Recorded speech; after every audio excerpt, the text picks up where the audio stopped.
Bonsoir. Ce soir. On voit la lumière rouge derrière là. Ça fait pas très horreur du coup, je suis dégoûté. Merde. Bon, du coup, c'est loupé l'effet rouge là. J'avais mis des LED rouges. C'était censé faire peur. Et que dalle. Bon, bref. Alors, Az l'épouvantail a rejoint notre Discord. Nous allons le recevoir ce soir. Alors, pour ceux qui ne savent pas, ce soir nous allons parler tout d'abord donc, de films d'horreur, d'épouvante, de Az l'épouvantail. Qui sait? Parce qu'il y en a qui vont se dire, mais c'est qui Az? Azzedine, l'épouvantail. On pourrait dire une sorte d'historien du cinéma d'horreur et d'épouvante actuellement sur YouTube avec pas mal de gens qui sont sur ce genre de thématique, mais lui vraiment en mode il va sur les vieux films, les films un peu kitsch, il va vous faire certaines sagas, des J-horror, des porn gore machin, il va vous même vous démystifier certains films pour vous dire pourquoi ça vaut le coup de les voir ou pourquoi faudrait pas les voir, mais en tous les cas il va vous amener à tout ça. Et il me demande tac NP direct live. Hop là. Voilà, attendez, je réponds justement à Az. Et du coup, 13 fantômes, très bon film, 13 fantômes. Alors justement, vous allez pouvoir un petit peu venir, si vous voulez poser des questions, venir, vous pouvez citer des films, si vous voulez demander des avis de films peut-être qu'il n'a pas traité et tout. On va faire une petite interview. Et en deuxième partie, on va aller un peu plus dans le glauque. C'est-à-dire qu'on va recevoir Satsujin, meurtre au Japon, qui va passer nous parler un petit peu de pédophilie sur YouTube, qui des fois ne censure pas forcément tous les contenus qu'il peut détenir sur sa plateforme, et on censure d'autres par contre étonnamment, alors que il n'aurait pas nécessité de le faire. Donc on va évoquer un petit peu le deux poids deux mesures de cette plateforme aussi, et en même temps parler du coup de ce monde, de l'horreur, du son, de l'obscur, de la mort, de l'au-delà, et aussi du cinéma, parce que c'est que du cinéma aussi, donc quelque part, voilà, n'ayez pas peur, et on reçoit donc Az l'épouvantail. Bonsoir Az. Hello, tu m'entends? On t'entend, je monte un tout petit peu le son, vas-y, tac, c'est parfait normalement, tac. Un film d'horreur qui tue des pédos, ce serait cool. Alors vas-y, attends, je te laisse parler, je fais un test son. Vas-y. Ouais, du coup j'ai entendu ta petite présentation, c'était très bien fait, j'ai même plus rien à dire. D'accord, au revoir, merci Az d'être passé. Alors justement, je vais te laisser te présenter un peu plus que ça, parce que moi je connais ton nom, Az l'épouvantail, je connais ta chaîne. Mais alors ça fait combien de temps que t'es sur YouTube déjà? Et qu'est-ce que c'est que ta chaîne? Parce que je la présente un petit peu, mais est-ce que tu peux préciser du coup? Parce que pour moi t'es une sorte d'historien qui rencontre même certains cinéastes, j'ai l'impression, réalisateurs, etc. Donc qui c'est Az? Eh bien déjà merci, parce que historien c'est plutôt, je trouve ça valorisant, donc merci, c'est un qualificatif que j'aurais pas osé utiliser moi-même, mais disons que j'essaie d'être une sorte de, j'aime pas trop ce mot, mais de vulgarisateur. J'ai envie de traiter des cinémas qui sont souvent mésestimés, ou en tout cas dont on parle très rarement au grand public, on va dire. Et ça, c'est mon objectif actuellement sur YouTube, mais ça fait depuis 2016 de mémoire que je suis sur YouTube, et à la base, c'était on va dire une sorte de blog, ma chaîne YouTube. Je faisais ce que je voulais quand je voulais, beaucoup de live avec des amis, des machins. C'était pas forcément une chaîne consacrée au cinéma d'horreur. On parlait vraiment de tous les sujets qui m'intéressaient, on faisait du gaming, on faisait plein de trucs.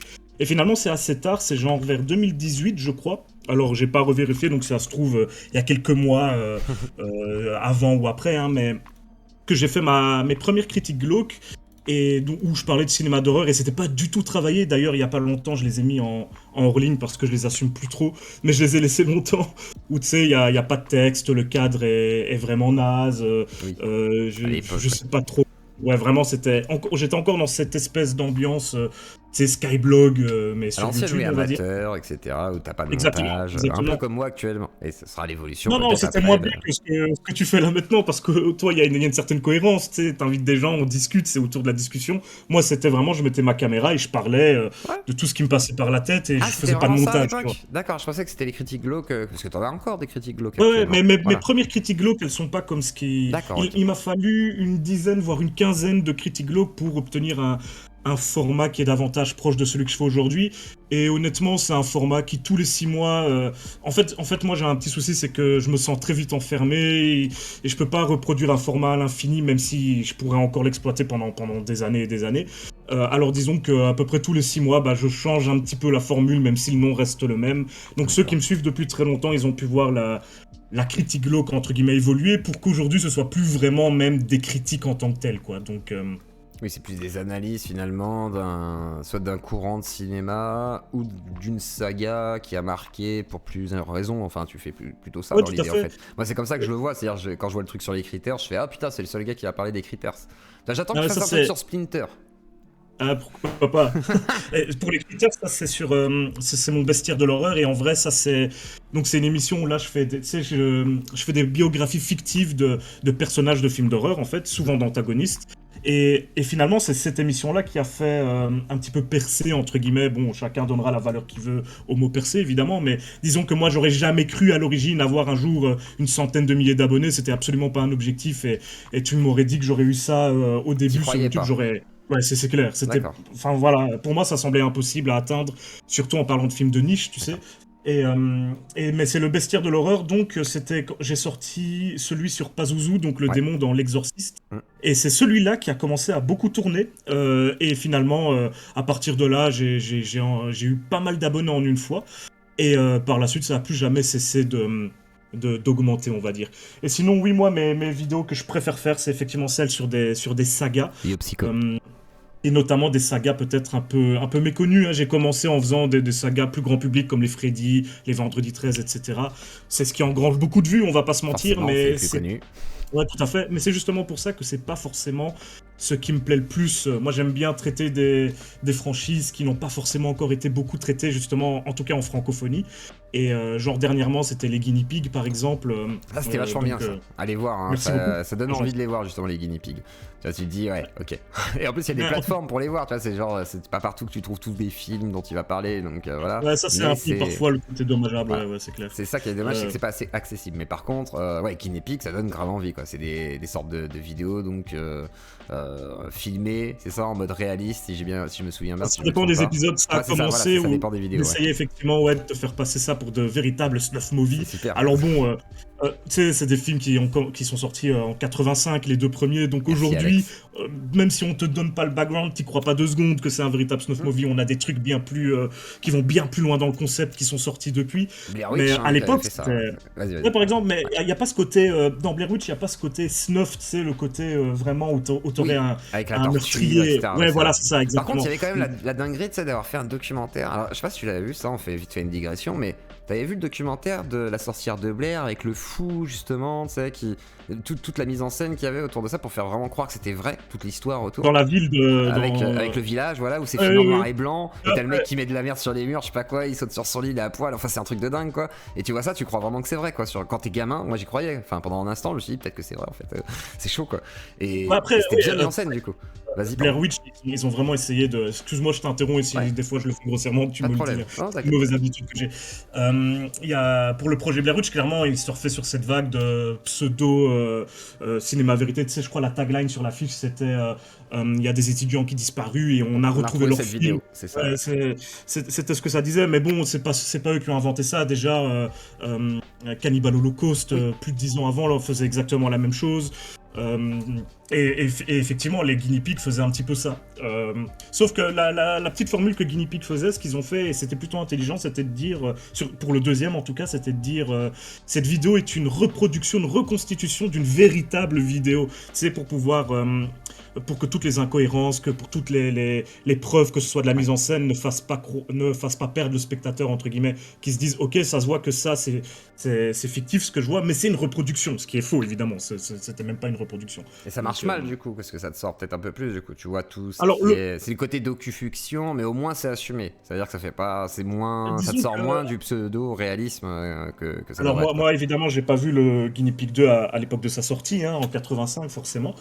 Mais je pense que si tu voyais ça en 85, c'était quand même un gros choc. Hein. Ouais. Vu tout c'était quand même une autre époque, on avait moins l'habitude aussi qu'aujourd'hui de voir ce genre de production. Donc je pense que tu tombais sur les deux premiers Guinea Pig à l'époque.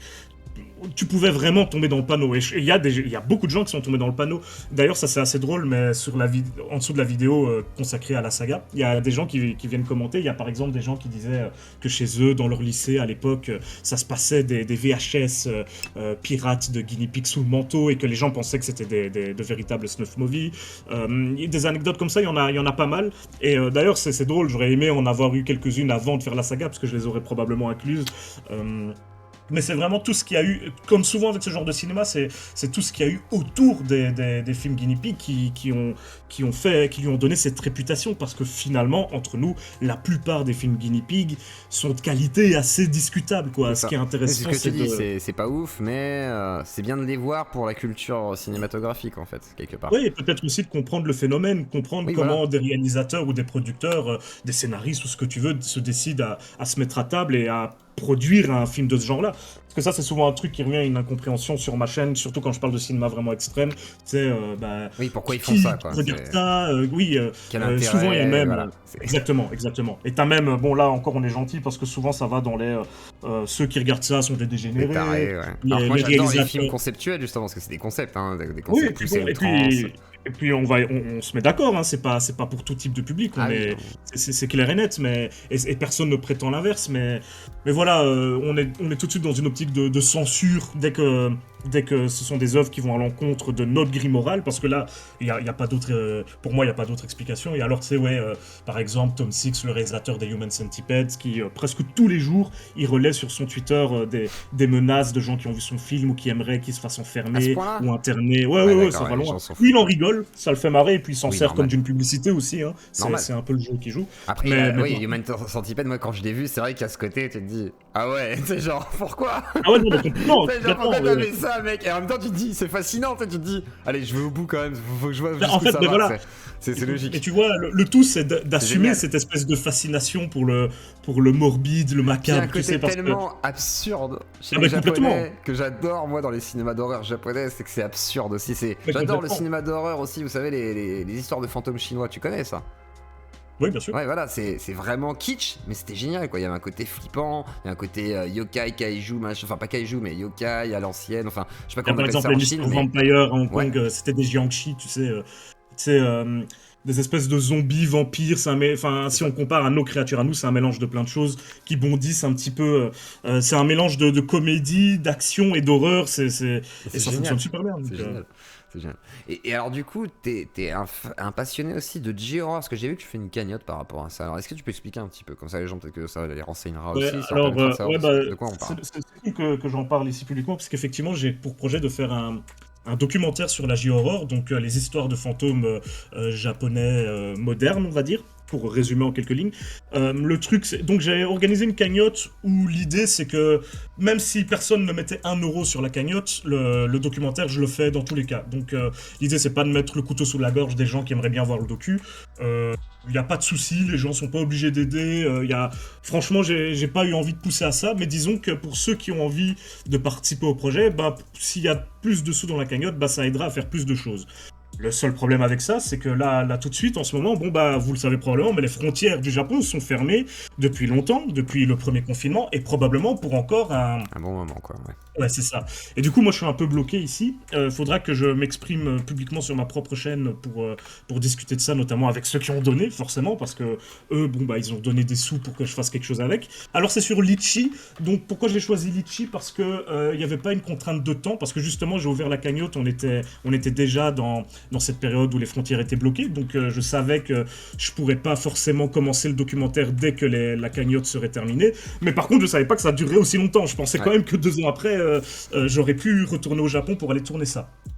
Et aussi parce que, voilà, encore une fois, l'idée c'était pas de pousser les gens à donner, donc il n'y a pas vraiment de contrepartie. La seule contrepartie que je propose, et il me semble que c'est le minimum à proposer, c'est que tous les gens qui ont donné, il y aura une projection en Belgique, puisque je suis belge, si ça s'entend pas, on sait jamais.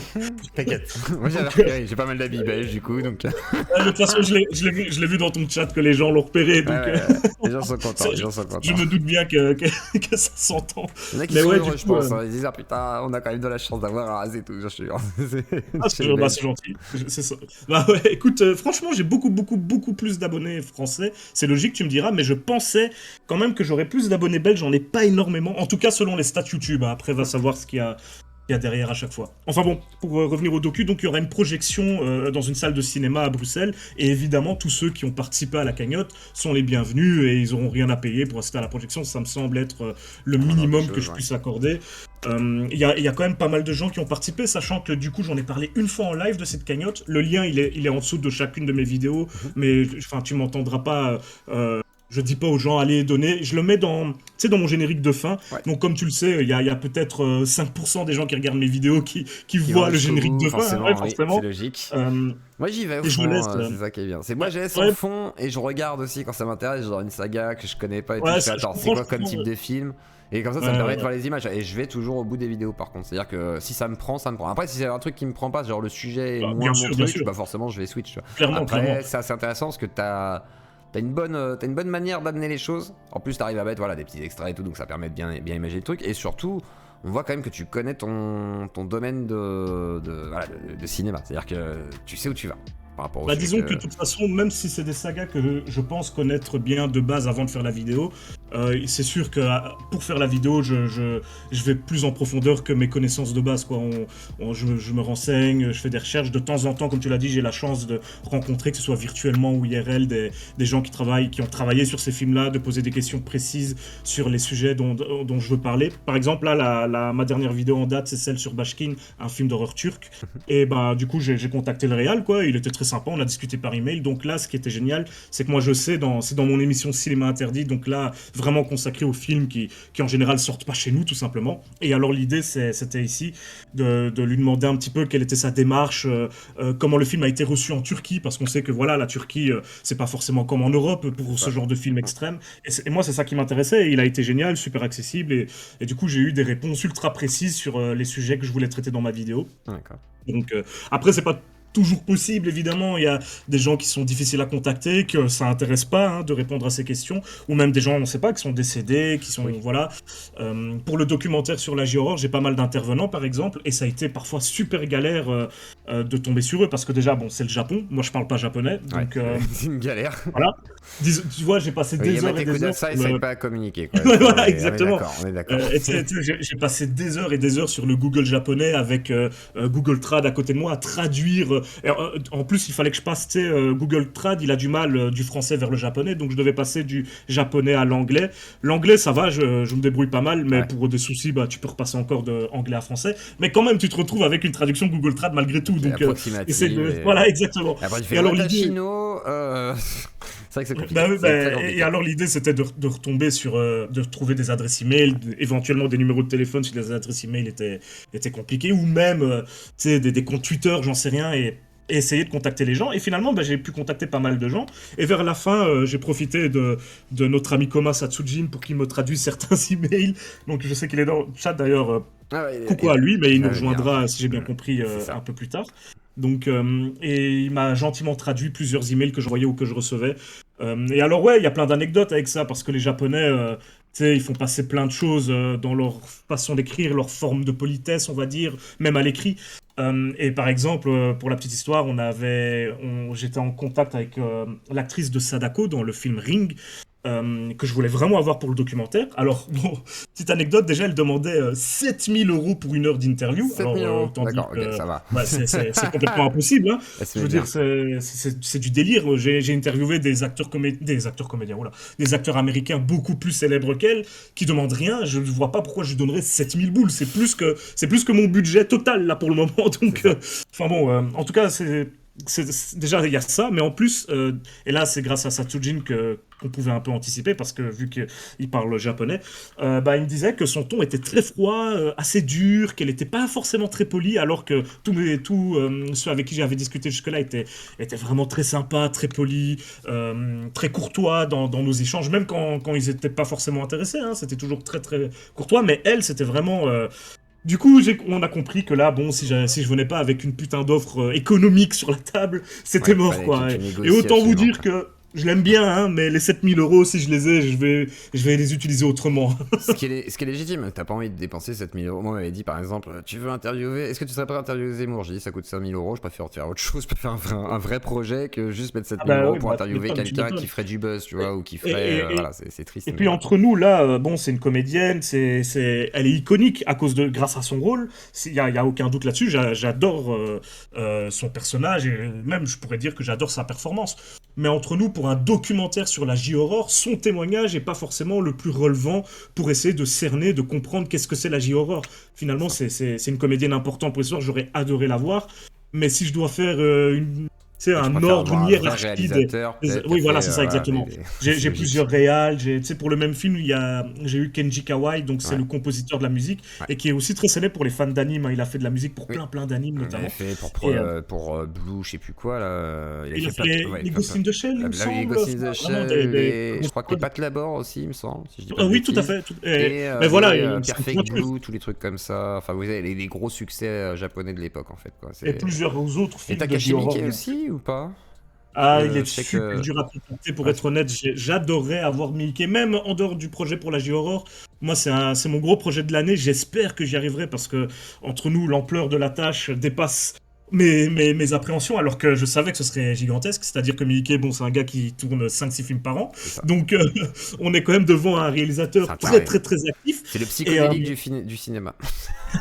on peut dire ça. C'est ça, Et, un et psycho. il est aussi fou, ils sont aussi fous, je pense. Donc, mais tu vois, Mickey, moi, je vais faire une vidéo sur lui. Tu sais, je fais parfois des vidéos sur les, entre guillemets, maîtres de l'horreur. Alors, même si Mickey, il a fait de tous les genres, il fait de tout, son cinéma, il est presque toujours suffisamment extrême pour que j'en parle sans avoir l'impression d'être hors sujet sur ma chaîne, quoi. Donc, mais voilà, je suis. D'habitude, quand j'attaque un réalisateur comme ça, je m'attaque à sa filmographie, je traite tous ses films un par un, mais Takashi Miike, c'est pas possible, sinon Ça la peut vidéo, elle va durer 5 heures, quoi. Ah, bien par un, c'est-à-dire il a fait tellement des trucs bizarres, genre il a fait des trucs qui viennent de manga, il a fait des trucs qui viennent d'ailleurs, enfin Et il y en a pas mal là-dedans il va qui seront il peut intéressants. aller dans Tu sais, genre, l'horreur, il va partout en fait Mickey. exactement. Dans le Mais tu sais, ouais, encore polar, une fois, enfin, exactement. Et il a commencé avec des films de Yakuza dans l'office c'est ça ouais. cinéma. La plupart sont pas sortis chez nous. Bon, moi, j'ai la chance d'avoir une petite collection Mickey là, de DVD, des imports anglais notamment. Donc ça, c'est assez cool. Mais du coup, ouais, disons qu'il va falloir que je change ma formule. D'accord. Et bon, ça va être compliqué, mais mon objectif, c'est de la sortir cette année. Et ben, on verra à la fin de l'année si j'aurai réussi, quoi. J'espère vraiment. Ah, je te le souhaite, Et après oui, c'est j'ai vrai que c'est fait pas Rob évident. Zombie, Et je ça, vois un petit message dans ton chat. C'est un de mes premiers maîtres de l'horreur avec cette nouvelle formule que j'applique maintenant et que personnellement, je suis pas toujours, comment dire, je suis assez dur envers moi-même parce que, tu sais, comme je fais une vidéo par semaine, je sors une vidéo par semaine, c'est parfois pas évident de faire la vidéo telle que je l'ai en tête. Tu sais, oui, je vois ce parfois que c'est. je sacrifie des effets de montage ou je sacrifie un angle qui m'intéressait mais qui serait trop long à traiter ou quoi pour pouvoir faire ma petite vidéo par semaine. Alors c'est une façon de faire qui est critiquable, hein, j'entends. Hein. C'est un choix que je fais pour le moment et on verra pendant combien de temps je maintiens ce choix-là. Mais du coup, ce choix m'oblige à parfois faire des sacrifices dans mes vidéos. Mais mes maîtres de l'horreur, je refuse de faire ça, c'est-à-dire que je te sors la vidéo, elle fait en général entre 40 minutes et 1 heure pour C'est le assez moment. complet, ouais. Nickel, on verra.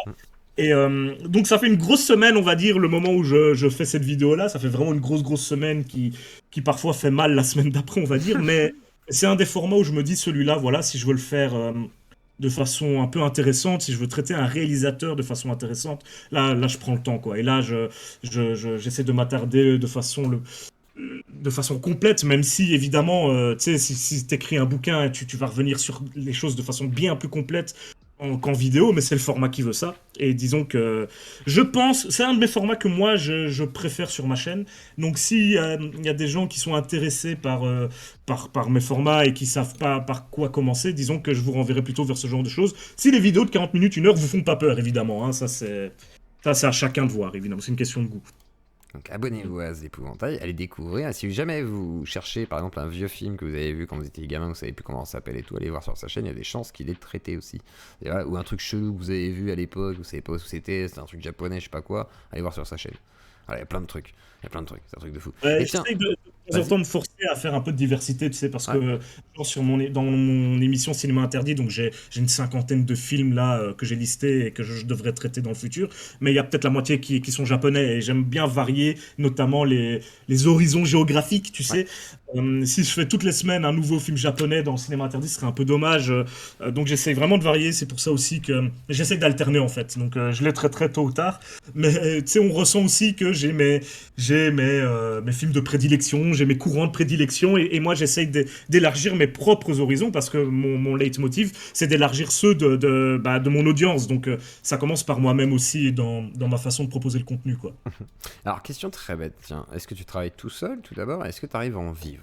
Voilà. Alors, je travaille tout seul et j'arrive plus ou moins à en vivre dans le sens où, pour en vivre, j'accepte des placements de produits Ouais. relativement régulièrement. Disons qu'il y en a en moyenne un tous les mois et demi, on va dire. Parce Par que, contre, si t'as des plans, ça m'intéresse. Vas-y, je te laisse continuer. Mais ça ah ben, m'intéresse, quoi. moi, en fait, mes plans, moi, je sais même pas comment. Enfin, j'imagine que Je sais pas il y comment en vous a qui ont faites. des agents, des managers ou ce genre de choses. Tu sais, moi, on me contacte et je regarde si ce qu'on me dit est intéressant. Et je sais qu'en plus après avoir discuté avec des collègues, tu sais, je sais que bah, je me fais. On va rester poli, mais je me fais complètement avoir sur mes tarifs, quoi. Ah ouais? C'est-à-dire que. Ah bah Genre, oui, combien tu complètement. prends pour un placement de produit, qu'on sache combien c'est, Alors, ça qu'il faut dépend. refuser?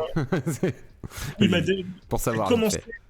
Je vais surtout commencer avec mes tout premiers. Mon tout premier placement de produit, donc c'est NordVPN. Donc Ouais.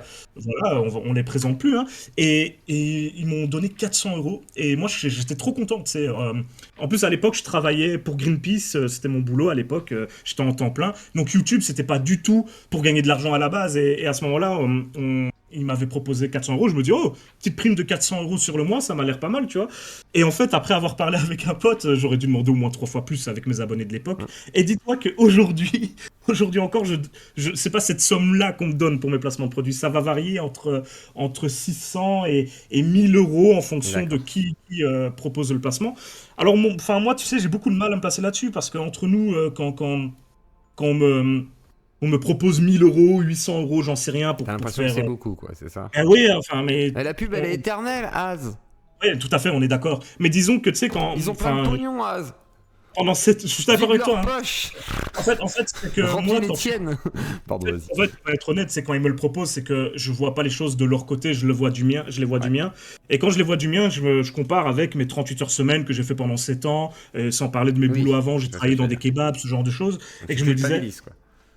non, c'est même pas que je culpabilise, on va être honnête, c'est juste que je me dis, là, en tournant une minute de vidéo, je vais gagner ce que je gagnais, enfin, c'était 75% de mon salaire il y a 6-7 ans, et je le gagne là en une minute, mais j'ai du mal à refuser, tu vois, c'est. Ah, Alors, non, mais en fait, tu gagnes pas en une minute, t'as tout le travail que tu fais On est derrière pour faire d'accord, cette on est vidéo. d'accord. Tu vois ce que On je veux parle dire? vraiment de la minute de placement de produit. Mais Oui. ici, l'idée, et je suis d'accord avec toi, hein, en fait, quand je prends du recul et que je me pose 5 minutes, Hum. quand j'apprends qu'ils donnent 2 fois plus à des chaînes qui font moins de vues que moi, par Ah exemple, oui? je me dis, mais en vrai, je suis trop con. Le seul truc, c'est que moi, je suis un hyper mauvais négociateur, et Il te que faut un eux, agent.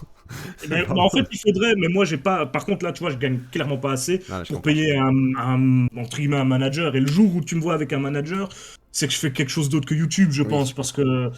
Enfin voilà, bon, moi dans ma tête, j'ai pas besoin d'un agent, d'un manager. Et tu sais, c'est encore beaucoup, entre guillemets, comme on dit chez moi, à la bonne franquette. C'est-à-dire, par exemple, quand je vais en festival, quand je suis invité à un festival ou à une convention, ça arrive pas souvent, mais ça arrive de temps en temps, ben moi je demande pas à être payé. Bon, je demande qu'on me paye mon trajet, qu'on me paye mon logement s'il faut.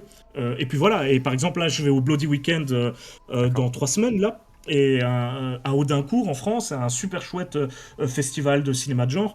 Loïc, le gars, je le croise tout le temps en festival. Quand il me propose de venir, j'ai aucune envie de faire la star et de lui dire, vas-y, paye-moi. Je sais qu'un tel, il demande 3 000 à 4 000 euros pour se déplacer. Moi, on va être honnête 2 secondes, je suis super content qu'on m'invite à venir dans un festival où j'aurais aimé aller en tant que festivalier de base. D'accord. Où on me paye le train, l'avion, j'en sais rien, on me paye l'hôtel. Ah, moi, je suis déjà content en vrai, tu vois. Donc, Oui, je je suis pas comprends. encore dans cette optique où il faut toujours plus ou quoi. Juste YouTube me permet, Pas comme tu l'as toujours dit, plus, mais en fait, ça te permettrait d'avoir un monteur, tu vois, genre d'avoir plus de moyens pour pas te mettre des contraintes de fou, mais peut-être arriver justement à faire ce que tu voulais. Tu sais, genre, en gros, ce plan que tu pouvais pas mettre parce que t'es en manque de temps et que tu fais tout seul, bah peut-être qu'en vrai, un placement de produit à 2000 balles, x 2, bah tu Alors payes ouais, un après gars et moi qui te paye toi, et en plus de ça, t'as un temps qui est gagné de fou, quoi. Enfin, c'est. moi je pense que j'aurais vraiment du mal à bosser avec un monteur ou une monteuse Voilà, moi j'ai toujours privilégié du coup, parce que on va être honnête 2 secondes, mon montage, je suis pas un super bon monteur, tu vois, je suis pas un très très bon monteur vidéo, mes montages sont assez T'inquiète, je basiques, suis pareil. je pense Moi, je qu'ils sais pas monter. sont, Donc, voilà, tu vois, moi tout ce que je fais dans mes vidéos, j'ai appris en faisant mes vidéos, toi, quoi, ça je va savais rien. encore, hein. Franchement, il y a du taf, hein. Moi, j'en suis loin de ça, hein. C'est genre, Mais déjà, si disons j'arrive à que afficher 2 images à la suite, c'est déjà pas mal. Donc, franchement, GG, quoi. je pense que c'est dur avec toi, mais disons que moi, là, ça fait maintenant, ouais, ça va faire quelque chose comme 6 ans que je suis sur YouTube. Donc, ouais, effectivement, il y a quand même une petite évolution. Mais quand je vois certains collègues dans le YouTube cinéma qui font des montages que je trouve Ah, il y bien a des meilleurs, dingues, bien sûr, il y a des tarés. Il y a des tarés. mais alors tu vas voir, ça se répercute effectivement sur leur rythme de travail, c'est clair, hein. Une vidéo par mois, voire tout. Par exemple, tu prends un gars comme la séance de Marty, chaîne Hum. cinéma qui fait des montages vraiment incroyables. C'est une vidéo tous les 3 4 mois, je pense. Si je me trompe, qu'on me corrige, mais il me semble que c'est au mieux tous les 3 4 mois. C'est normal, c'est un travail monstre. Et c'est un choix qu'on fait au moment de travailler notre vidéo. C'est qu'est-ce qu'on va privilégier. Et moi, connaissant mes compétences en montage, je vais privilégier plutôt mon texte, privilégier mes angles, que l'aspect visuel, on va dire. D'accord, Mais bon, intéressant. voilà. Et le problème que j'ai, c'est que c'est difficile de travailler avec moi pour ce genre de projet, je crois, parce que ouais, si c'est quelqu'un d'autre qui monte ma vidéo, je crois que je vais être relou, tu vois. Je pense que je vais commencer à chipoter pour des. Si je me dis je paye une personne et que je la paye au tarif qu'elle me demande, hein, pas des tarifs YouTube, tu sais, 50 € le montage, on connaît. Non, non, moi si un jour je paye un monteur, Oui, tu veux le c'est payer voilà. Et correctement, voilà, quoi. C'est... exactement. On veut payer, on veut lui donner. C'est aussi pour ça que j'ai pas de monteur là maintenant, c'est que voilà, les tarifs d'un monteur, d'un graphiste, c'est des tarifs qui sont trop chers pour moi pour le moment.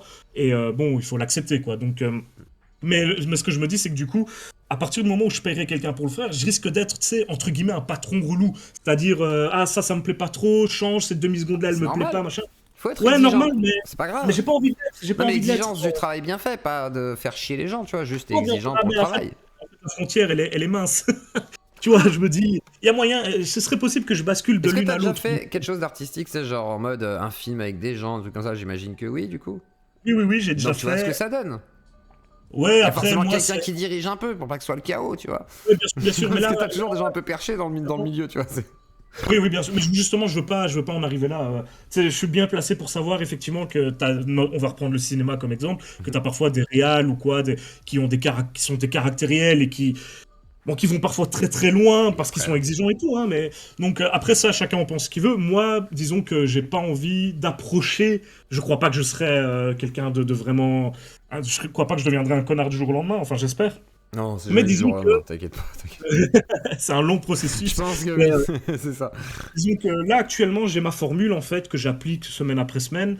Je crois que ce qui a le plus de chances d'arriver, c'est plutôt que si à un moment, mes vidéos rapportent un peu plus, c'est que je sacrifierais peut-être 1 ou 2 semaines sur mon mois et que je sortirais moins de vidéos par mois. Tu sais, genre, j'en sortirais deux par mois, quelque chose comme ça, pour prendre plus le temps, moi. Parce que moi, ce que j'aime aussi, c'est avoir l'impression de moi, de m'améliorer, de découvrir des choses, que ce soit quand j'écris mon texte, hein, et que je découvre des choses sur les films dont je parle, ou même dans le montage. Quand de temps en temps, j'arrive à prendre un peu plus le temps pour quelque chose que je sais pas faire, que je vais regarder des tutos, que je vais demander conseil à des gens que je connais, machin, et que j'arrive à faire ce quelque chose qu'à la base je savais pas faire, je me dis, ok, là je suis un peu meilleur qu'avant de faire cette vidéo, quoi. Donc, il y a aussi cette idée, si demain je commence à déléguer mon travail, je vais perdre peut-être cet aspect-là. Et moi sur YouTube, je vais être honnête, l'idée, c'était pas à la base de proposer forcément quelque chose du plus professionnel possible, c'était de Mhm. proposer quelque chose qui. Encore une fois, on avait un aspect très blog à l'époque, c'était vraiment très brut de décoffrage, j'ai envie de parler d'un truc, je le fais, et voilà. Maintenant, j'ai une formule qui est, on va dire, semi-pro, et je me jette un peu des fleurs en disant ça, et on va dire que ça Bah me convient si, en fait. bah si, semi-pro. Après, c'est pas se jeter. Après, j'ai l'impression que tu veux rester très humble, du coup, par rapport à tout Mais ça. enfin, c'est parce que je me compare, tu vois, je me Ouais. compare à des vidéastes que de temps en temps, il y a des vidéos qui sortent, et je les regarde, et je me dis, ah ouais, ouais, Après, faut pas là, se il y a comparer à quelque chose. Feldup, par exemple, qui est un petit génie, qui a 18, 20 ans, et qui te fait des trucs de dingue parce que, bah, voilà, il fait ça depuis qu'il est tout jeune, etc. C'est, tu vois, En vrai, je suis pas, par exemple, enfin, tu vois. je suis pas forcément le plus grand fan de Feldup. Moi, si je dois me comparer, ce serait plutôt à des mecs comme Alt 236, tu vois, qui a un Alt! ami en plus à qui Ah, je veux je passe le l'inviter en coup. plus, Alt, si tu veux, pour parler de Bloodborne, Dark Souls et d'art. Viens quand tu Ça, veux. et là, en ce moment, Halt. Voilà. il faut s'accrocher pour l'avoir parce que le gars, J'imagine. je sais pas s'il dort, tu vois.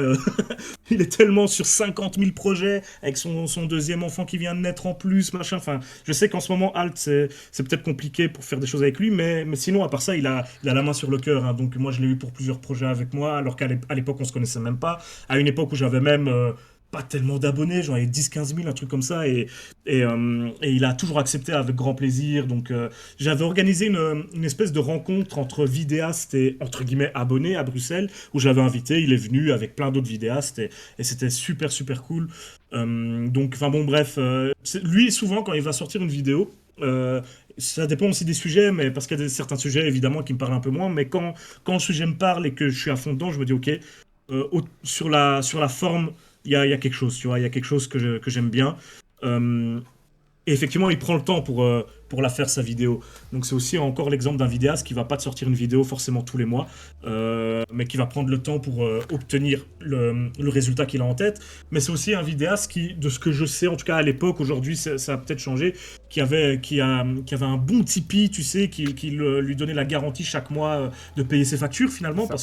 parce que c'est ça. Et moi je suis pas super à l'aise avec Tipeee, tout ça. Donc j'ai toujours mon Tipeee depuis que j'ai créé ma chaîne quasiment. Et sur mon Tipeee, je gagne 20-25 € par mois à peu près. Et merci beaucoup à ceux qui me les donnent, c'est déjà très très gentil. D'ailleurs, pensez Mais à mon Tipeee Stream, n'oubliez pas, j'ai besoin voilà. de payer mes factures, mon loyer pour continuer à faire vivre Lazio Claudie, bien entendu. Ouais, c'est très dur, effectivement, de demander de l'argent, je comprends le délire. Ouais, non, bien sûr. Et au début, au tout début, si tu retrouves des vidéos que je faisais il y a 2-3 ans, tu vas m'entendre, tu sais, la rengaine un peu habituelle de YouTube. À la fin de mes vidéos, je disais, n'hésitez Petit pas, vous like, trouverez. Oui, c'est ça, c'est ça. abonnez-vous, et vous Ouais, trouverez bien entendu les liens en description pour tout me à faire fait, un c'était don. exactement ça. Tipeee Mais avec Stream, le temps, Tipeee, on va, Paypal. on va dire que je me suis un peu, enfin, je suis moins à l'aise avec la démarche parce que maintenant il y a plus de gens qui me regardent aussi. Alors on me dira c'est contradictoire parce que maintenant qu'il y a plus de gens qui me regardent, il y aurait potentiellement plus de gens qui feraient des dons si je le demandais. Mais en fait, je gagne plus avec YouTube aujourd'hui qu'à Oui. l'époque. Donc voilà, tu vois, c'est Oui, ça compense. C'est comme moi où je suis plus à l'aise au niveau des dons. Genre, je sais que j'ai un certain nombre de dons assez naturels. Après, quand je demande, forcément un petit peu, bah il y a aussi des dons, forcément, mais après il y a aussi des dons assez naturels depuis que ça s'est installé. Et après, il y a aussi ce que génère YouTube et Twitch en partie, on va dire. Donc du coup, bah effectivement, quand tu pèses le pour et le contre, tu te dis bon, ça va, on va pas gratter plus aux viewers, on va essayer de aussi optimiser les chaînes en fait. C'est-à-dire que moi par exemple j'ai une chaîne secondaire où je fais du réupload, il y en a qui étaient surpris mais ça fait de la vue quand même, donc moi ça me permet du coup d'alimenter des autres chaînes et puis au moins voilà, ça rentre un peu dans les caisses sans tout le temps dire faites des dons pendant l'interview et c'est quand même mieux, on va dire, on se sent un peu plus léger et bientôt le placement de produit pour se sentir plus léger et éviter de vous faire chier encore trop quoi. Et puis ouais, en fait, ouais, enfin, je vais revenir sur le placement de produit juste Vas-y, après. Mais pour ouais. terminer avec Tipeee, moi je trouvais aussi que c'est une phrase qui gâchait un peu l'ambiance, tu sais, quand tu parles. Enfin, moi je suis là, je parle de cinéma d'horreur, j'essaie enfin, j'ai pas les vidéos, pardon, qui privilégient le plus l'ambiance, mais quand même, je trouve que le petit Tipeee qui arrive au milieu de nulle part, je trouve que forcément ça peut-être, ça gâche un petit quelque chose. Maintenant, Ouais, le faut que ce placement soit de produit, c'est encore contextuel quoi, pire. c'est ça. Voilà. Oui, je suis d'accord. Moi, mes placements de produits, je vais être complètement transparent. Moi, je suis pas le genre du grenier. Mes placements de produits, ils sont basiques. Parfois, je fais une petite blague, mais c'est des blagues qui me ressemblent, donc on peut détester. En tout cas, c'est pas des blagues hilarantes, tu vois. Tu vas pas te préoccuper en m'écoutant. Mais du coup, le truc avec ça, c'est que vraiment, ouais, moi, c'est souvent la partie la moins rigolote à tourner de la vidéo, c'est le placement de produit. En plus, ils sont souvent relous dans le sens où c'est presque jamais arrivé qu'on me redemande pas de changer des choses, Et alors demander qu'ils à te donnent une. relire. Parce que voilà, oui, placement de produit, faut expliquer. Moi, on m'avait proposé et tout, mais on m'a dit attention, faut que tu fasses un montage, une vidéo de tant de temps si possible, et ils vont regarder la vidéo avant que tu la publies. Alors moi, on m'a jamais. Ils vont vous dire si jamais il y a un truc qui va pas, de corriger. Et ça, c'est chiant en fait. C'est chiant. Enfin, Alors pas la moi, vidéo entière, hein, juste le passage de la pub, bien sûr, mais voilà. Moi, Vas-y, j'ai quand même eu de la chance dans le sens où on m'a jamais demandé de changer ce que je disais dans ma vidéo au-delà du placement de produit. C'est-à-dire qu'on m'a jamais emmerdé pour ma vidéo et ça pourrait parce que dans mes vidéos, parfois, il y a des trucs un peu sombres. Je me censure un peu moi-même pour éviter que YouTube m'embête, mais voilà, quand je parle de guinea pig, évidemment, il n'y a pas de placement de produit dessus, mais imaginons que je l'aurais fait. Ça aurait été possible que je le fasse, hein. Moi, je m'en fous un peu à ce niveau-là. C'est juste que j'ai certaines émissions que je veux pas lier au placement de produit, genre mes cinémas interdits dans la mesure du possible. J'aimerais bien ne pas faire de placement de produit dedans. Enfin bon, soit. Donc j'ai eu de la chance, on m'a jamais demandé de modifier quelque chose que je disais dans mon texte au-delà du placement de produit. Par contre, mes placements de produits en eux-mêmes, parfois, mais après je pousse moi aussi, tu sais, à un moment, j'ai eu une demande de placement de produit, je sais plus je crois que c'était pour un VPN, je sais plus exactement pour qui, mais ils m'en avaient demandé. VPN. Ouais, c'est un truc comme ça, Ghost Shark ou je sais pas quoi, bref, j'en ai fait 2-3. Et à un moment, j'avais reçu une proposition d'une boîte qui me disait, voilà, on t'en propose deux placements de produits, en un mois, tu nous en fais 2. Et en fait, moi, j'ai tiré sur la corde, c'est-à-dire que le deuxième que j'ai fait, c'est vraiment... En fait, j'ai repris celui que j'avais fait pour le premier et je l'ai recollé dedans. Ils ont vu et ils ont pas été trop chiants, je dois dire. Mais tu vois, là, par exemple, c'est moi qui pousse parce que tellement je trouve ça relou à tourner un placement de produit. Tu sais, faire une pub, c'est pas agréable, quoi. Moi, c'est pas ce que j'ai envie de faire. Mais... du coup, j'ai essayé là de le copier-coller et c'était passé. C'était plus ou moins passé. On m'avait juste demandé de changer un ou deux visuels et il m'avait laissé ma voix off et tout, alors que c'était vraiment la même, quoi. C'était celle que je l'avais récupérée. Donc, si je pouvais faire tout le temps des trucs comme ça, franchement, parce que c'est flemme, hein, tourner le placement de produit. Je comprends. Après, bon, voilà, c'est des problèmes de riches, hein, entre nous, mais bon. C'est ça, des problèmes de riches, je sais pas, en tout cas des problématiques effectivement de streamers, quoi, en fait, des gens qui Ouais, font des exactement. médias et tout. Donc Je vais pas aller me plaindre de ça devant un gars qui taffe en chantier, lui dire putain, c'est chiant de tourner un placement de produit pour gagner 1000 euros alors que lui il doit travailler 3 semaines dures pour les gagner, tu sais, c'est. Enfin bon, on est d'accord. C'est vrai que ça change la condition, on est bien d'accord. Mais moi qui ai connu les deux, du coup, je me dis, c'est vrai que c'est pas pareil. Je me plains un peu moins, du coup, en disant, bon, ça va, alors que j'ai pas forcément autant de thunes qu'avant, mais je me dis, oh, ça va par rapport à tout ce que je fais, bon, ça va. Je vais pas me plaindre. Moi, disons que, même si je bosse à partir du moment, là, sur YouTube, moi, pour aussi avoir évidemment connu les deux, ce que moi j'adore là sur YouTube, qui fait que je m'accroche, même si c'est financièrement pas toujours évident sur YouTube. En tout cas, je suis beaucoup moins bien financièrement qu'à l'époque où je bossais. Mais par contre, ce qui est incroyable, c'est la liberté totale que j'ai et le fait de choisir comment je travaille, quand je travaille, de pouvoir travailler de partout. Tout ça, c'est ça qui me fait m'accrocher à ça financièrement. Parce que sinon, si demain j'en ai marre, pour être honnête, tant pis, je coupe ma monétisation, je continue mes vidéos parce que j'aime bien et je retourne travailler. Trouver même un taf alimentaire s'il faut, je l'ai déjà fait, on l'a déjà fait, et ce sera pas un problème de le refaire. Mais j'ai cette chance aujourd'hui, une chance que certains vidéastes que j'estime peut-être meilleurs que moi sur le fond, sur la forme, voire les deux parfois, n'ont même pas encore, c'est que je gagne de l'argent avec YouTube. Donc voilà, moi, il faut que j'en profite. C'est une chance. À partir du moment où on m'invite même, on en parlait à des événements, des festivals, des machins, c'est toute une aventure. YouTube, c'est un package là que c'est pas juste faire ma vidéo, oui, c'est tout ce qui est autour. Ça englobe plein de choses, effectivement. On a des sortes de privilèges, des trucs comme ça un peu bizarres qui s'ouvrent. C'est incroyable. Donc, juste pour ça, j'aurais beau me plaindre, c'est des petites plaintes parce qu'en vrai, à côté de ça, je relativise tout de suite, mais j'aurais beau me plaindre des petits à côté négatifs. Moi, en tout cas, dans ma condition personnelle, je suis vraiment très content actuellement et voilà, si évidemment, pour que tout soit parfait, si je gagnais un petit 300 ou 400 euros de plus par mois, ce serait l'idéal, tu vois. Ça change un peu quand même. On est bien d'accord que... c'est pas besoin de millions. Voilà, juste de quoi vivre normalement. Donc, s'il y en a qui sont du public de base, sachez qu'il a un Tipeee aussi, et que vous pouvez l'aider, voilà, de manière mensuelle. Et en vrai, 400 balles sur une commune, des fois, c'est pas grand chose, il a que 20 balles. Moi j'ai déjà 158 euros sur mon Tipeee, et avec Tipeee Stream, j'ai déjà des fois 300 balles, machin et tout. En vrai, franchement, moi je préfère encourager les gens à regarder les vidéos si ça les intéresse. Voilà, regardez les vidéos et faites-les tourner en boucle si vous voulez kiffer. Voilà. Sur 3, 4, 5 ordinateurs en même temps. Encore une fois, même je dis ça, parce qu'on parle dessous, c'est le sujet, mais entre nous, tu vois, je peux pas me plaindre. Je peux pas me plaindre même avec ce que je gagne. Je parle de films de niche, je parle d'un cinéma vraiment de niche, qui actuellement, là, depuis maintenant 1 an et demi, me paye quand même mes factures, quoi que j'en dise. Hein. Y a certains... Après aussi, il faut que moi, je sois un peu plus... Je suis pas très bien organisé, tu vois, à tous les niveaux. Que ce soit dans ma façon de créer mes vidéos ou dans ma façon de gérer mon budget. Alors, tu sais, je suis comme tout le monde, en décembre, je gagne 3 fois plus. Voilà. Mais en mars-avril... pour t'aider à gérer, genre, qu'elle t'engueule un peu et te dire, tu fais quoi, là? J'avais bon, plus en ce moment. C'est pour ça. Mais dans tous les cas, disons qu'on était on était les mêmes à ce niveau-là. Donc, à ce niveau-là, c'est dur, vraiment c'est comme ça. Salut BG. C'est vrai que c'est pas facile. Alors tiens, on va changer du sujet de l'argent, on va reparler d'horreur du coup, et après on va accueillir Satsujin et tout, on va pouvoir parler un petit peu tous ensemble. Mais parlons des films d'horreur. Pour toi, est-ce que déjà, parce que tu regardes beaucoup de films d'horreur et tout, t'en parles, mais est-ce que il y a des films d'horreur qui s'inspirent de vrais faits paranormaux, et pas genre Conjuring, on se fout de notre gueule ou je sais pas quoi, mais des vrais trucs chelous, des vrais trucs bizarres, ou un film d'horreur qui serait vraiment chelou, genre qui existerait dans le commerce. Est-ce que ça existe? Ça dépend ce que tu entends par chelou pour, ta deuxième question, ta deuxième proposition. Après, des films d'horreur qui disent s'inspirer de faits divers, de faits entre guillemets réels, il y en a à l'appel, il y en a plein, plein, plein, plein. Après, il faut toujours regarder c'était quoi le fait divers à la base, parce que pour te donner un exemple, Child's Play, le premier de Chucky, c'est inspiré d'un fait divers réel, plus ou moins le même que celui qui a inspiré Annabelle en fait.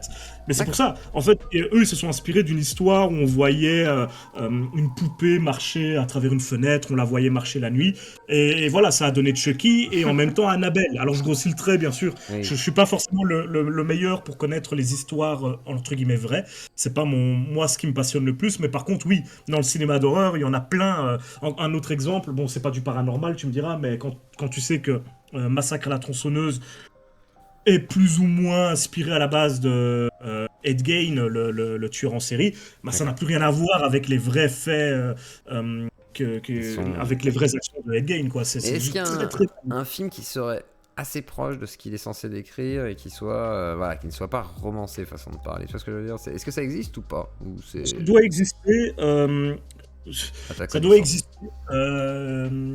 Là, attends, je cherche, parce que donc j'ai quelques films. Tu sais, quand tu vois des films comme L'Exorciste, qui sont eux aussi, par exemple, inspirés vaguement de faits divers, mais encore une fois, c'est très très loin. Je pense qu'ils seront toujours un minimum romancés, toujours, toujours, toujours. C'est d'une façon ou d'une autre. Déjà, à partir du moment où ils acceptent le paranormal. Là, c'est ça. Il y a déjà d'une certaine façon une romance derrière. Tous les films qui parlent d'Amityville, par exemple, il y en a à l'appel. Alors, bon, il y en a, les trois quarts sont très très loin, ne cherchent même plus à recoller à ce qui s'est passé à l'origine à Amityville, mais il y en a quand même quelques-uns qui sont assez proches, dans le sens où l'histoire d'Amityville, c'est donc cette famille dont un des membres a tué tous les autres avant de se suicider. Non, pas avant de se suicider, qu'est-ce que je raconte? Qui a tué tous les autres et a dit que c'était le diable ou un démon qui lui avait ordonné de le faire. Bon, ça, c'est en quelques lignes l'histoire qui s'est, entre guillemets, vraiment passée. Et du coup, t'as pas mal de films qui vont reprendre ce concept-là, et la plupart du temps vont accepter que comme la réalité de la voix dans la tête du personnage, du père de famille, il me semble.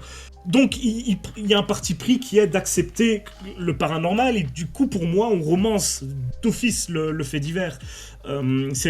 Tu parlais des Conjuring en les écartant, mais par exemple, c'est exactement ce qu'ils font dans le troisième Conjuring. C'est un personnage qui prétendait avoir été possédé et a donc commis un meurtre. Et pendant son procès, ça a été d'ailleurs le premier procès américain durant lequel un accusé a prôné la possession démoniaque. Et le film prend cette théorie-là et l'adapte. Le problème que j'ai, moi, avec ça, c'est que pour la famille des victimes IRL, ça craint un peu, parce que là, le film, il dit, voilà, le pauvre, c'est une victime, il était possédé par un démon, c'est pas lui qui voulait tuer. Un peu comme Emily Rose, genre, c'est pas vraiment le prêtre qui l'a tué, elle était vraiment possédée par le diable, finalement. C'est un bon exemple que tu cites là, du coup, parce que pour le coup, le film The Exorcism of Emily Rose, c'est un film où là, on essaie de se rapprocher un peu plus de la réalité, dans le sens où on va adapter le procès, surtout. Qui est très orienté. Qui est très orienté avec la fausse anthropologue en mode oui, alors Castaneda était c'était très drôle. Là où je trouve bien, c'est quand même les scènes d'épouvante.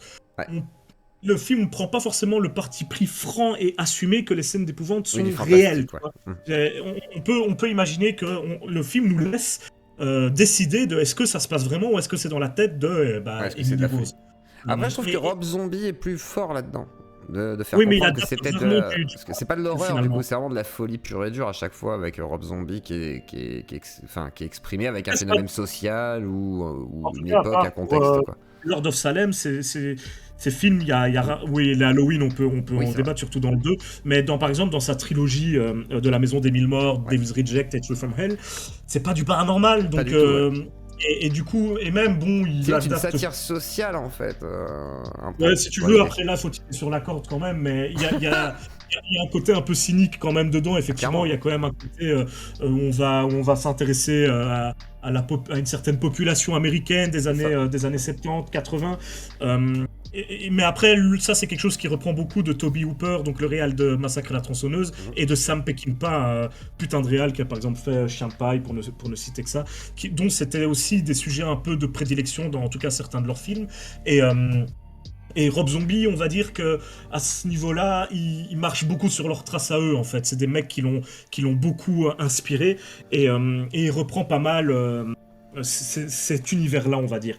Mais Rob Zombie, en fait, ses films, c'est une espèce de melting pot de toutes ses inspirations à lui, à tous les niveaux, même musical. Hein. Les BO de ses films, elles sont incroyables parce que c'est des BO qu'il adore vraiment, un peu à la Tarantino, on va dire, à ce niveau-là. Mais en tout cas, pour tout le reste, visuellement parlant, en termes de mise en scène, c'est déjà d'ailleurs des choses qu'il faisait dans ses clips, finalement. Il va reprendre. Déjà, le clip qui passe là dans mon extrait que tu as mis, qui passait il y a 2 minutes, mais on voit des images qui viennent clairement de Orange Mécanique, par exemple. C'est clairement ça, oui. Il est très inspiré du cinéma. Il y avait déjà des trucs à l'époque. Dans La main qui tue, vous avez un clip qui passe avec Rob Zombie et tout. Et voilà, quoi. Pareil, une grosse mise en scène, un film d'horreur épouvante. C'est génial. Mais après, ouais. Et après, il y a des gens qui aiment, il y a des gens qui aiment pas, tu vois. Ça, c'est à chacun de voir à quel point c'est bien fait, parce qu'effectivement, c'est quelque chose, pour reprendre, c'est un parallèle que beaucoup faisaient avec Tarantino, parce qu'il a un peu le même syndrome.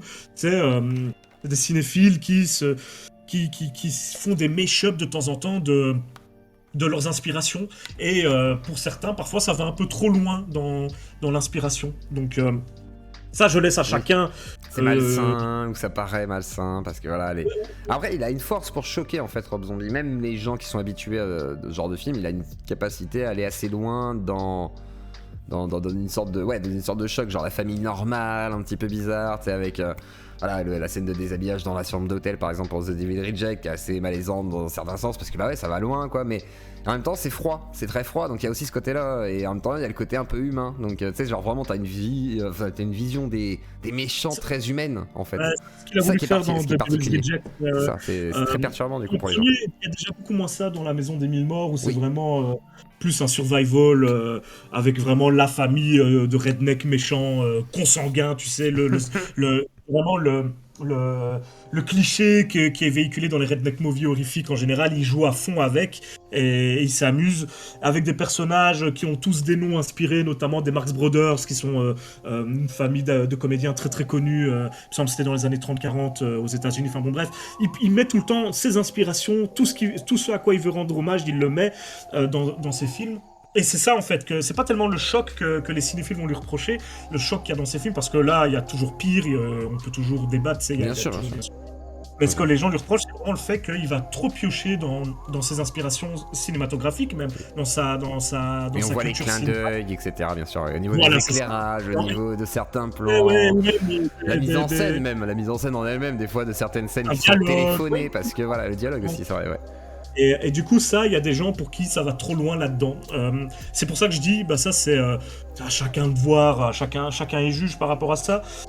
C'est quelque chose qui peut s'entendre parce que c'est réel, c'est vraiment présent dans les films de Rob Zombie. Et du coup, il y en a qui vont plus loin que ça et qui, en partant de là, remettent en doute les capacités réelles de Rob Zombie à réaliser des films, tu sais. Moi, par exemple, je trouve que passer le choc du premier visionnage de Devil's Reject, que j'avais vraiment adoré la première fois que je l'ai vu, moi, c'est Lords of Salem que je trouve le plus abouti en termes de mise en scène. Mais même encore là-dedans, tu vas trouver des clins d'œil, effectivement, à Shining, tu vas trouver des clins d'œil à plein de films. Tu les vois à des films de Ken Russell aussi, par exemple, dans une imagerie psychédélique. Enfin bon, et du coup, encore une fois, même si là, je trouve que c'est peut-être le film où sa réalisation est entre guillemets la plus mature, où il s'égare un petit peu moins à faire des trucs qui seraient cool, mais que tu aurais déjà vu finalement si tu regardes du Peckinpah, si tu regardes du Boorman, si tu regardes du Toby Hooper, tu vas retrouver tous ces trucs cool. Là, je trouvais quelque chose quand même d'un peu plus maîtrisé, mais juste après, comme ce film a pas du tout marché au niveau commercial, hein, ça a été un four total, il est revenu avec 31, puis Tree from Hell, à ce qui avait fonctionné pour lui, avec Devil's Reject, et malheureusement, c'est du réchauffé là. Ouais, ça l'a enfermé dans sa boucle. Et aujourd'hui, est-ce que tu trouves encore des films d'horreur, un peu d'épouvante, qui soient surprenants? Est-ce qu'on n'a pas tout Alors, fait finalement? Parce qu'on est passé entre du cthulhien, de l'épouvante, l'ésotérisme, il y a tout qui a été testé, du Hellraiser qui mélange un peu tout ça, donc Clive Barker qui a été très loin avec aussi un truc qui s'appelait Necromancia, je crois, ou je sais plus comment ça s'appelait ce truc où il oui, prenait de la c'est le kétamine réalisme, oui, oui. avec des tatouages dans le dos, c'était trop bien. Bref, je vous Eh ben, invite à il y regarder a, ce film-là, hein, c'est génial. Et voilà. c'est les livres de sang, c'est Book of Blood, notamment. Oui, Euh, il y a une nouvelle adaptation d'ailleurs de Book of Blood qui est sortie il y a 1 ou 2 ans. Bon, d'accord. en termes de qualité, ça va, c'est sympa. Mais en fait, moi je pense, oui, il y a toujours des films qui sont surprenants. Après, encore une fois, à voir le sens que chacun accorde au mot surprenant, bien sûr. Mais oui, clairement, en plus, le cinéma d'horreur, c'est le cinéma le plus riche, entre guillemets, en termes quantitatifs, en L'inventivité. tout cas. Ouais. C'est-à-dire que chaque année, il y a des centaines de films d'horreur qui sortent tous les ans. Évidemment, les 3 quarts d'entre eux, ils sortent, enfin même 80%, 90% peut-être de ces films ne sortent pas au cinéma. Certains ne sortent juste pas chez nous, que ce soit Oui. en VOD, en DVD Blu-ray, ça sort même pas chez nous. Mais voilà, si toi, moi, c'est une passion hein, d'essayer de trouver la perle rare dans tout cet amas de films qui sort chaque année. Moi je suis toujours à la recherche de ce truc bizarre, de ce truc extrême. Et franchement, j'en trouve régulièrement. Alors, je vais pas venir te dire que ce sont des chefs-d'œuvre, que ce sont les meilleurs films du monde, mais est-ce qu'ils sont surprenants? Clairement, ils sont surprenants, et d'une façon ou d'une autre. Et en fait, c'est bien que la question, tu l'as bien orientée, parce que du coup, moi, c'est ce que je veux faire sur ma chaîne. Les films que je vais présenter sur ma chaîne, je vais pas vous dire que c'est des chefs-d'œuvre, tu vois, c'est pas les meilleurs films du monde, mais c'est des films qui ont quelque chose de Ça. particulier que j'ai envie de mettre en avant. Et alors parfois, je vais présenter des bons films, des films que j'estime Des bons. films Parfois, je vais moyens. présenter des films ouais, voilà, que je trouve moins bons, mais qui ont quand même un petit truc qui mérite, qui les différencie en fait des autres films et qui mérite, qui fait que j'ai envie d'en parler en fait. Ouais, c'est Donc comme Jeepers Creepers, les Critères, Splinter, tout ça, c'est des trucs à la con. On va dire, tu sais, quand tu après, vois ça, tu te dis moi, c'est moyen. Mais en vrai, il y a toujours un truc intéressant dedans. En vrai. Moi, j'ai aimé Jeepers Creepers, la série, quoi, en gros, parce que bah, c'est marrant, les Puppet Master, ouais, des trucs comme ça qui sont un par peu dingues, exemple quoi. là, moi, le premier Jeepers Creepers, je suis pas loin de trouver que c'est un vrai bon film. Mmh. C'est un très bon survival à plein de niveaux, C'est en particulier, termes de ouais. mise en scène, c'est Et la vraiment mise pas en scène mal. est bonne, hein. Et en vrai, Bien voilà, sûr. après, c'est un peu kitsch sur plein d'aspects, mais c'est ça qui est bien dans ce genre de film aussi, parce qu'il y a un côté à l'ancienne, en fait. Genre, voilà, on se démerde avec ce qu'il y a, quoi. Et ça, c'est cool, par contre. Moi, c'est ce que j'aime dans le film d'horreur. J'aime pas le côté film d'horreur avec beaucoup de moyens. Mais de Sauf, toute façon, j'avoue, James Wan, qui est fort. Bon, bah, voilà. pour moi, c'est un peu antinomique de toute façon. Un blockbuster horrifique, pour moi, ça n'a pas trop de sens. C'est-à-dire que euh, le cinéma d'horreur a plus de sens, à mon avis, quand il est indépendant. Souvent, d'ailleurs, le cinéma d'horreur a critiqué les instances hollywoodiennes, notamment le marché des blockbusters, le show business, etc. Souvent, le cinéma d'horreur a tapé dessus, quoi, à plein de niveaux. Alors, effectivement, quant à moi, je suis un détracteur de Blumhouse, par exemple, une des plus grosses boîtes spécialisées dans l'horreur, si pas la plus grosse boîte spécialisée dans l'horreur aujourd'hui, qui fait des productions à la chaîne, avec cahier des charges, avec enfin tout ce que moi j'aime pas dans le cinéma conventionnel grand public, on va dire, se retrouve là-dedans, et moi ça me fait chier parce que ça représente au moins les 3 quarts des productions horrifiques qui passent au cinéma chez nous. Donc moi ça c'est quelque chose que je trouve dommage, et c'est quelque chose que c'est un point de vue que je défends sur ma chaîne, c'est-à-dire que je tacle assez souvent Blumhouse et leurs productions. Alors c'est pas pour dire que ceux qui aiment bien ça, c'est Je sais des, pas c'est qui des m'a fait un don sur imbéciles Super Chat, ou mais j'en sais merci. rien, c'est pas l'idée. Mais c'est parce que moi j'ai envie de proposer sur ma chaîne d'autres types de productions. Et du coup, celles-là, on va dire que je les tacle par opposition à ceux dont moi je parle. C'est-à-dire je vais tacler des choses pour après montrer des films qui sont à l'opposé de ce que je viens de critiquer, quoi. Donc c'est à ça que ça me sert. J'ai envisagé un moment de faire carrément une vidéo qui serait pourquoi Blumhouse c'est de la merde pour moi, dans l'idée, hein, je l'aurais pas appelé comme ça, mais je le ferai pas parce que bon, j'ai trop l'impression de prendre les gens à partie, tu sais, de critiquer les gens et, et ce que eux pensent de ces films, c'est pas mon but. Alors que c'est pas le but, hein, clairement. Non, non, clairement pas. Mais Mais alors, les gens, on est sur YouTube, hein, les gens se sentent souvent piqués oui. quand on dit un peu ce que eux ils aiment. Là, dernièrement, dans ma vidéo sur The Northman, je critique le MCU et je le Ah, critique très vite fait. Je dis ce que moi je n'aime pas trop, ce que je trouve dommage dans dans ce les genre de film, ouais. productions, ouais, de façon générale, globale, des blockbusters et notamment des films du MCU. Et j'explique justement pourquoi The Northman va à l'opposé de cette démarche-là. Et j'ai eu pas mal de commentaires, enfin pas mal pas tellement pas tellement, mais j'en ai eu quelques-unes, voilà, de gens qui étaient en mode ah, c'est dommage cette condescendance par rapport au MCU. C'est genre, mais enfin, dès qu'on n'est Oui. pas pro MCU, ça veut dire qu'on est condescendant. Non, enfin voilà, il y a des choses qu'on peut critiquer et c'est sain de le faire aussi. Parce que moi, ça me dérange pas d'aller regarder de temps en temps un film du MCU. Là, il y a Doctor Strange qui sort demain, je vais sûrement aller le voir pendant la semaine, tu vois. Mais par contre, je vais être bien conscient que quand je vais le voir, bah d'ailleurs, j'avais été voir The Batman au cinéma, là, c'est pas le MCU, mais soit Ça c'est un film reste de pas. super-héros. C'est vrai que ça reste pas. Enfin, moi qui suis un fan de vieux films comme ça et tout, ça reste pas pareil dans la tête, hein, un film du MCU, qu'un film Disons d'horreur que, un peu particulier, barré mais ou je même, sais pas quoi, quoi. même quand je regardais un film d'horreur, il y en a plein que j'adore, mais si tu me demandes d'être un peu plus objectif, oui, je vais être clair. Oui, je les adore, pas forcément toujours pour des bonnes raisons, tu vois. C'est aussi pour ça que moi, j'aime bien me taper des nanars de temps en temps.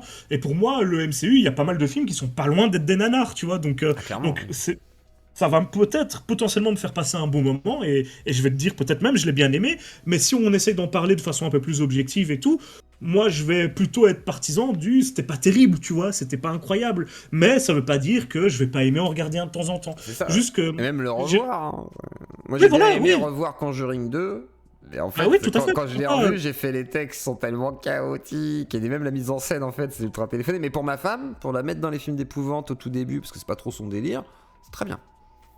Ouais, Très bah bien. oui, bah, je suis d'accord. Et tu sais, d'autant moi qui sur ma chaîne parle souvent de films, mon but c'est pas de parler des meilleurs films du monde, mon but c'est de parler de films particuliers, C'est ça. d'un autre cinéma, et d'explorer des choses qu'on n'explore pas forcément d'habitude sur YouTube. Et clairement, c'est pas la même démarche que ceux qui vont plutôt être à la recherche du meilleur film possible, quel est le meilleur film de l'année, le meilleur film de la décennie, machin. C'est une démarche Ce serait à chiant, ouais. laquelle... Bah, sinon, t'as Ouais, pas de c'est un... film, quoi. T'as aucun film. Ah, Enfin, Critter, c'est pas le film de la décennie de l'époque. Par contre, c'est super fun, quoi. Donc ça vaut le coup de le oui, voilà, voir. mais après, bon, chacun sa C'est- démarche, entre guillemets, si, j'ai même pas envie de critiquer la démarche, mais disons que je m'inscris pas là-dedans, quoi. Oui, t'évites. T'as pas envie de faire Les pers- l'élitisme du cinéma d'horreur, quoi. T'es pas là-dedans. Non, mais disons que j'essaye de pousser les gens, et c'est vrai que parfois je suis piquant dans ce que je dis, mais toujours sur le ton de la rigolade quand même. Mais l'idée, c'est de pousser les gens, en tout cas, à découvrir d'autres choses que ce qu'ils connaissent déjà. Donc moi là, ce que je propose, c'est un certain cinéma, un cinéma qui est extrême, qui est étrange, qui est parfois malsain, tout ce que tu veux. Mais il y a d'autres pistes qui existent. Il y a des cinémas d'auteurs, il y a même, entre guillemets, j'ai envie de dire, du cinéma français, assez rarement mis en avant peut-être sur la plupart des chaînes. Il y a des chaînes C'est qui le vrai. font, hein, attention, mais assez rarement mis en avant. Enfin bref, des portes pour découvrir d'autres cinémas, il y en a plein. Moi, j'en propose une. Et du coup, ma démarche, c'est d'essayer de temps en temps dire aux gens, voilà, ce que vous regardez, ce que vous aimez là, je sais que vous aimez ça. Il n'y a pas de problème, mais peut-être qu'il y a d'autres choses à aller découvrir aussi. Moi, voilà ce que je vous propose aujourd'hui par rapport à ça. Et il y a des vidéastes qui sont dans cette démarche, il y en a d'autres. Et Et est-ce que c'est tu tout à leur honneur. connais Anna le Génocide, tiens, Ouais, je alias connais, Antoine Goya? Et qu'est-ce que tu penses de lui? Parce que du coup, il est un peu dans cette démarche de dire, ah là, je vous fais ouais, il est découvrir dans d'autres cette trucs, quoi. démarche. Mais pour moi, la démarche de H, elle est un peu enfin, ça dépend des vidéos, j'ai pas tout regardé, donc je Ouais. ne veux pas me prétendre expert dans son contenu. Mais de ce que j'ai regardé, autant de temps en temps, il y a voilà, moi par exemple, tout ce qui est nouvelle vague, etc., que je connais de nom en théorie, mais je connais très peu, donc Oui. j'apprends des choses quand il en parle, et c'est super cool. Moi je suis un peu moins friand, un peu moins client du clash. Alors bon, je dis Oui. ça, mais Et après, il s'en de sert quand même côté... pour caler des films, ça qui est fort. C'est il cale des Ouais, mais films ou des attends, livres, parce en que... fait. Attends, je me dois d'être honnête, tu vois, ça c'est avant tout, je dis ça, bon, je suis quand même bon public pour les dramas et tout ça, tu vois, je vais être Ah, vous honnête. aimez ça, on aime tous ça, putain, on aime Mais, ça. T'as regardé les canards se faire humilier chez moi. est-ce que c'est hypocrite ou pas, je sais pas, mais en tout cas, Mais non. même si dans le fond, je vais aller, quand je vois qu'il va cliquer un vidéaste que je connais, par exemple, qui va critiquer, pardon, un vidéaste que je connais, moi, je vais probablement cliquer. Il y a un truc un peu malsain dans ma démarche aussi, mais je trouve souvent qu'il y va fort. Euh, et ouais, je trouve ça un peu dommage parce que après, c'est un personnage, hein, attention, j'en suis convaincu, surtout quand tu l'entends parler parfois. Je crois que c'est chez toi que je l'ai entendu, chez le gardien du cinéma aussi, tu l'entends parler un peu plus froidement, Ouais. et tu constates à quel point ce qu'était un génocide, puisque depuis il a changé de nom, Oui. c'est évidemment un personnage. Bah, Il y a clairement, oui. Mais il y en a qui le comprennent pas, hein. Il y en a qui pensent que il y a c'est des des fois premier degré, hein. oui, mais après, il faut aussi les comprendre, parce qu'il y a parfois des propos qui sont durs chez Anal Génocide. Oui. Il y a parfois. Il faut comprendre qu'il y en a qui pensent, et je suis pas forcément en désaccord, que le fait d'avoir un personnage, le fait d'avoir un ton qui est parfois un peu plus cynique ou quoi, n'autorise peut-être pas à tout dire, quoi. En tout Bien cas, sûr, au bien niveau sûr. de la forme. Faut être Au niveau du capable fond, de ça, je pense pondérer qu'on peut tout. effectivement, ou même de faire, voilà, de suffisamment montrer que oui, c'est, voilà, ça reste de l'humour, Après, ou... c'est un débat, hein. Moi, j'impose pas Mais cette bon. vision, mais je pense que c'est débattable, quoi. Donc oui, j'ai déjà regardé. Je regarde surtout ces vidéos sur le cinéma, hein, du coup, fatalement. Et effectivement, quand il parle plus de cinéma, moi, ça m'intéresse vachement parce qu'il apporte un point de vue que moi, j'ai pas forcément. Et c'est exactement ce dont je parlais, effectivement, avec proposer des portes vers des cinémas un peu différents. Là, pour le coup, ça, c'est vrai qu'il s'inscrit là-dedans. Mais il y a des vidéastes, finalement, qui font ça, il y en a beaucoup. Il y en a beaucoup. Donc, Mirage, etc. Après, c'est un peu différent, Mirage aussi, mais j'aime bien le travail de Mirage. Mais après, voilà, après, chacun, effectivement, essaie de faire découvrir des cinémas un peu différents, et certains sont plus sur le mainstream, on va dire, et puis d'autres qui essayent de faire découvrir d'autres cinémas, parce qu'il y a plein de... Effectivement, il y a plein de choses, hein. Et alors, justement, on poser une question, parce qu'on va parler un peu de cinéma underground, des plateformes qui proposent comme Shadows, ou je sais pas quoi, il y a plein de trucs comme ça qui existent. J'en ai découvert une là qui m'a été offerte sur, sur Prime, par exemple, et des trucs comme ça. Euh, Qu'est-ce que ça donne ces plateformes? Est-ce que ça donne vraiment accès à des, justement, à des petites pépites, etc. Est-ce que tu peux en conseiller certaines peut-être? Qu'est-ce que... voilà. bah, en fait, en francophonie, on a Shadows et Freaks On. Donc, c'est assez fou d'avoir deux plateformes VOD qui sont spécialisées vraiment dans le cinéma de genre, et notamment l'horreur. Et elles ont un catalogue. Ils ont les deux plateformes. Il y a Shadows qui est un peu plus grosse aujourd'hui que Freaks On, mais elles ont toutes les deux un catalogue qui vaut le coup. C'est pas très cher, hein, je sais plus combien c'est, je crois. Freaks On, c'est 5 euros par mois et Shadows, c'est 10, je crois, quelque chose comme ça. Euh, et oui, je pense qu'elles valent le coup, d'autant qu'il y a toujours ou presque des offres découvertes avec un mois gratuit, ce genre de choses, ou en tout cas, il y a une période gratuite. Donc moi, je pense que oui, que ça vaut la peine. Et oui, je recommande aux gens qui s'intéressent à ce genre de cinéma bah, d'y aller. En plus, leur catalogue change assez régulièrement. Donc, ouais, pourquoi pas. Après, il y a aussi... comment s'appelle cette plateforme? Il y a des plateformes un peu plus généralistes, mais qui proposent tout type de cinéma. Ah oui, Outbuster en francophonie, qui est plutôt cool. Alors, eux, ils ont fait le choix... C'est une plus petite plateforme, ils ont fait le choix de proposer à chaque fois... J'espère ne pas dire de bêtises. Hein, oui, c'est 5 euros Shadows, excusez-moi, du coup. Donc, Mhm. les deux, c'est 5 euros. Tu prends D'accord. les deux, c'est moins cher que Netflix par Ouais. mois, il me semble. Ah, Donc, Netflix, y a plus rien en plus, ça commence à être le chaos là, putain. Je me mets à mais mater des ils ont dessins augmenté animés leur sur prix. Netflix, les gars. Mais bon, vas-y, Shadows. Et oui, donc Outbuster, c'est assez cool parce que leur démarche, il y a moins de films en même temps dans leur catalogue. Il y a, je crois, une grosse dizaine de films. Corrigez-moi si je dis des bêtises dans le chat.